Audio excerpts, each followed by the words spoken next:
नमस्कार, मीनाज किचनमध्ये आपलं खूप खूप स्वागत। आज आपण सुका जवळा कसा बनवायचा ती रेसिपी बघणार आहोत। तर साहित्य याप्रमाणे आहे।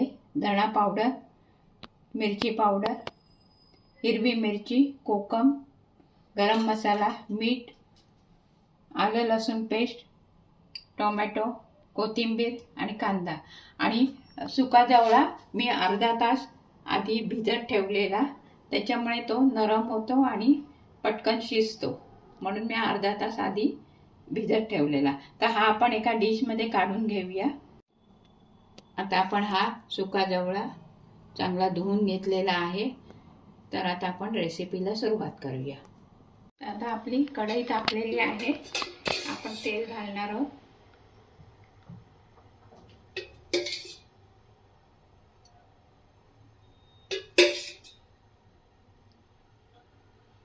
मी 3 चमचे तेल घेतलेलं आहे।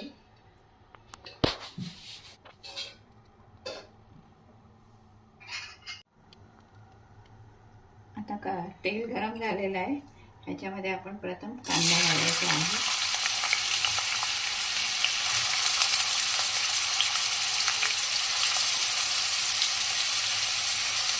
कांदे मी 2 मध्यम आकाराचे बारीक चिरून घेतलेले आहेत।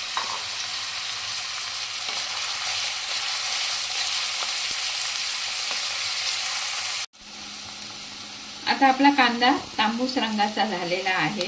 मी तेलात चांगला परतून घेतलाय। आता ह्याच्यात आपण एक एक साहित्य घालत जायचंय।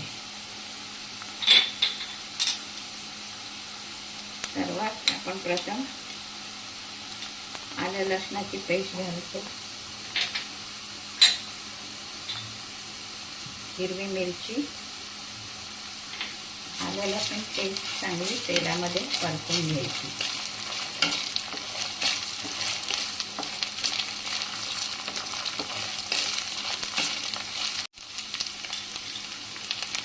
नंतर आपण मिरची पावडर घालणार आहोत।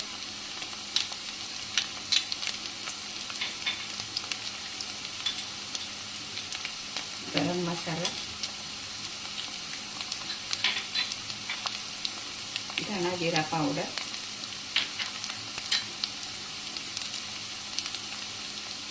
टोमॅटो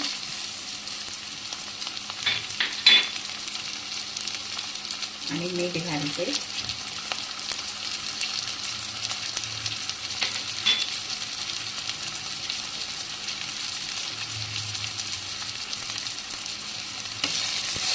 आता आपण हे चांगल्या तेलामध्ये सर्व परतून घ्यायचं आहे।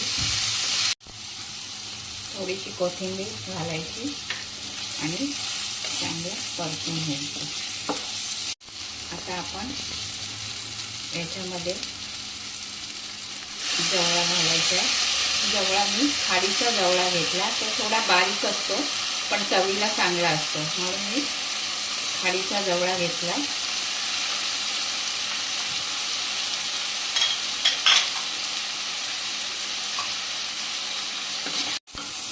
जवळा चांगला परतल्यावर कोकम घालायची आणि थोडंसं वरून पाणी शिंपडायचं, म्हणजे जवळा आपल्या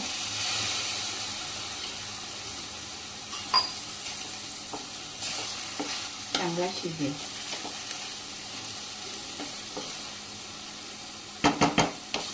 आणि झाकण ठेवायचं आहे।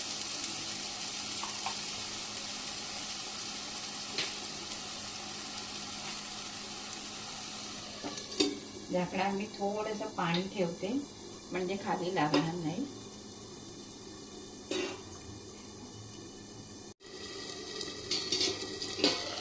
आता आपण 10 मिनिटं शिजत ठेवलेला, मध्ये मी एकदा परतून घेतला, म्हणजे खाली लागायला नको म्हणून। तर आता हा जवळा शिजलेला आहे। कोकम ऐवजी तुम्ही कैरी पण घालू शकता, पण आता कैरीचा सीजन नाहीये म्हणून मी कोकम घातलेली आहे। कैरीने तर आणखीन छानच उत्तम होतं। तर अशी ही आमची कोकणातली सुक्या जवळाची रेसिपी आहे। बघा, हे असं चांगलं शिजून झालेला आहे जवळा। त्याला असंच मी झाकण ठेवून 5 मिनटं असंच ठेवते. बोला. आता मी असंच 5 मिनटं गॅस बंद करून असंच आतमध्ये ठेवते मुरत. अशा प्रकारे आपली सुक्या जवळाची रेसिपी तयार झालेली आहे. तरीही तुम्ही घरी नक्की ट्राय करून बघा. आवडलं तर आम्हाला लाईक करा, शेअर करा, सबस्क्राईब करा. धन्यवाद.